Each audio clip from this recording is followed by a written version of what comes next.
Damai sejahtera yang dari Allah Bapa yang melampaui segala akal dan pikiran, itulah yang memberkati kau sekalian dalam nama Yesus Kristus Tuhan kita. Amin.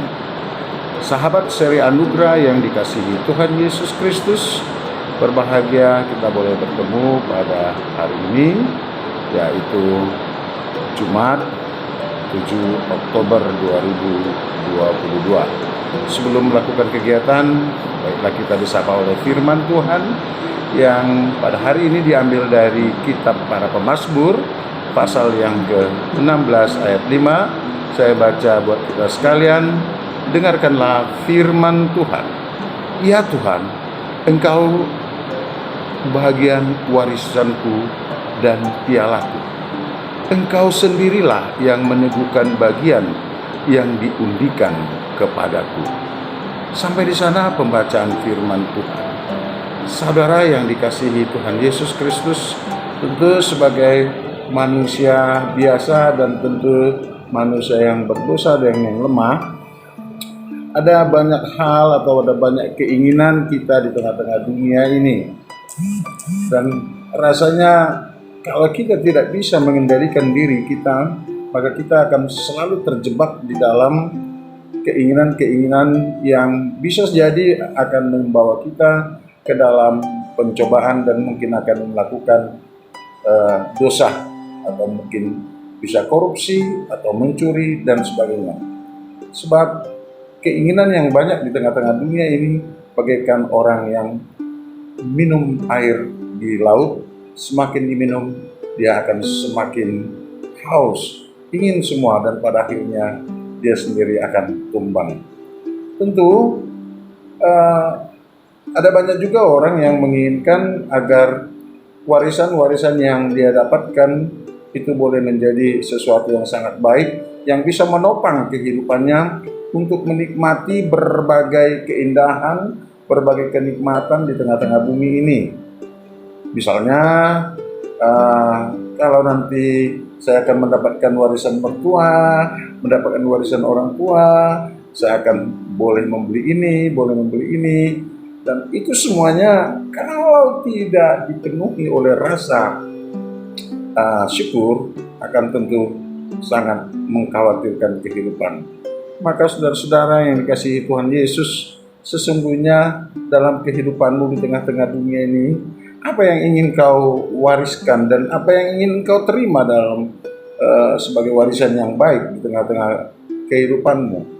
Saudara yang dikasihi Tuhan Yesus, kita selalu mengenal kata pemuritan atau kata yang mempersiapkan generasi selanjutnya, atau itu yang sering kali disebut pengkaderan. Sebagai seorang bapak, sebagai seorang orang tua, atau sebagai seorang imam dalam rumah tangga, tentu engkau memikirkan apa kira-kira warisan yang paling baik yang akan engkau tinggalkan, kau miliki, kau sampaikan kepada anak-anakmu. Tentu ada banyak orang, yang tidak sedikit orang memikirkan, nanti kalau aku sudah tua, aku akan mewariskan rumah, aku akan mewariskan perusahaan dan sebagainya. Silakan, itu sangat baik. Sangat baik dan sangat manusiawi. Karena memang tidak ada satu pribadi pun yang menginginkan keturunannya melarat atau menderita. Tapi ketahuilah, apakah warisan yang paling berharga di luar dari itu semua? Warisan yang paling berharga adalah soal iman. Bagaimana engkau mempersiapkan anak-anakmu menjadi orang yang beriman, yaitu lebih jelasnya anak yang cerdas, terampil, berilmu, tetapi beriman. Nah, kalau dia menjadi orang yang beriman, maka dia akan boleh menerima kebaikan atau boleh menerima warisan yang daripadamu, dan dia tidak akan menggantungkan hidupnya di sana. Satu kali ada orang banyak bertanya kepada saya beberapa Jumat, "Amang Bapak Pendeta, kenapa sih ada banyak orang sekarang atau muda-mudi kita atau para artis-artis kita seringkali berganti-ganti iman, berganti-ganti kepercayaan dari Kristen masuk ke agama-agama yang lain?" Lalu saya tanya kepada beliau, "Apakah kamu terganggu?" Nah, kalau engkau terganggu, yang perlu kamu lakukan adalah bahwa yang ada bagi saudara-saudara kita itu mereka hanya beragama, bukan beriman. Tetapi kalau dia beriman, maka dia tidak akan tinggalkan imannya. Kalau agama itu hanya soal administrasi. Soal iman adalah pengakuan atau meletakkan dasar kepercayaan kita, keselamatan kita kepada yang kita sembah, yaitu Yesus. Kalau kita yakin dan percaya kepada Yesus, Tuhan dan Juru Selamat kita, Khalik alam semesta, kita tidak akan pernah meninggalkan Dia. Meski hidup kita tidak harus selalu dipenuhi dengan kesenangan-kesenangan, karena orang Kristen tidak dipanggil untuk berpesta, tapi orang Kristen dipanggil untuk menghadirkan shalom atau damai sejahtera di tengah-tengah dunia ini. Jadi saudara-saudara, maka pemazmur tidak salah mengatakan bahwa warisan dan piala yang ditentukan oleh Allah itu sendirilah, yaitu Dia sendiri yang menjadi warisannya. Pemazmur meyakini bahwa Allah sendirilah yang menjadi warisannya, Allah sendirilah yang menjadi pialanya. Dan karena Allah adalah warisannya, Allah adalah benteng keselamatannya, Dia boleh menjadi raja dan tentu boleh mengatur dunia ini atau kerajaan Israel dengan pertolongan Tuhan, sehingga banyak orang yang tertolong kepadanya. Maka apa warisan yang berharga bagi kita yang sudah Allah berikan, yaitu Yesus Kristus.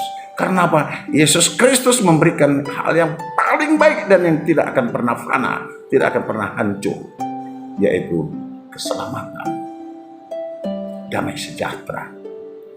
Meskipun kau memiliki semua yang ada di dunia ini, tapi kau tidak pernah dalam damai sejahtera dan kau tidak selamat dalam mempergunakannya, apa yang akan menjadi kenikmatannya, kebahagiaannya? Maka saudara-saudara yang kasih Tuhan Yesus, berbahagialah, karena yang menjadi warisanmu adalah Kristus. Dan itu juga yang akan kau wariskan kepada segenap keturunanmu. Tentu dengan cara mengajarkanmu, dengan cara memperkenalkan Kristus, mensyukuri nikmat dan kasih karunia Kristus. Ajar mereka untuk bersyukur, ajar mereka untuk berdoa kepada Tuhan Yesus. Kalau mereka beriman, dia tidak akan meninggalkan Tuhannya. Amin. Selamat menabur kebaikan. Yesus mengasihimu.